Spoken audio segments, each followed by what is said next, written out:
Dros y flynyddoedd diwethaf, mae iechyd meddwl wedi dod yn rhan ganolog am gymdeithas wrth i ni weld ei bwysigrwydd a'i effaith ar bob un agwedd o'n bywydau.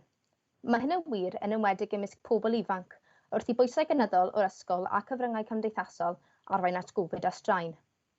Mae Pwyllgor Iechyd, Meddwl ac Emosiynol Senedd Ieuenctid Cymru yn teimlo'n gryf bod addysgu yn gallu chwarae ran allweddol mewn codi ymwybyddiaeth a gwelliant dealltwriaeth o iechyd meddwl, a bod digon o gyfleoedd yn y cwricwlwm newydd i wneud hyn.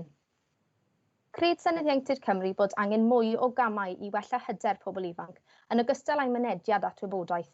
Mae'n allweddol fod gan pobl ifanc mynediad at wybodaeth cywir a dilys yn ogystal â digon o gyfleoedd i drafod iechyd meddwl yn yr ysgol, sydd yn gallu helpu gwaredu'r stigma.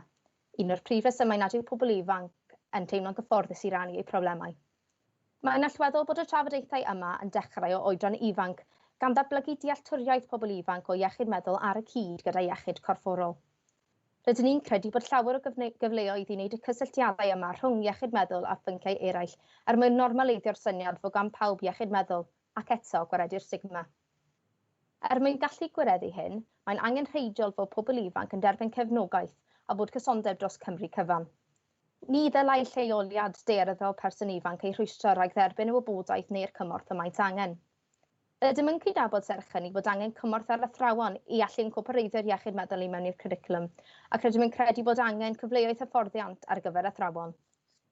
Mae iechyd meddwl yn gallu effeithio ar bob rhan o'n bywydau, ac mae'n allweddol felly bod addysg ac ymwybyddiaeth yn chwarae rhan mewn cynorthwyo pobl ifanc i ofalu am eu iechyd meddwl cyn ei fod yn broblem.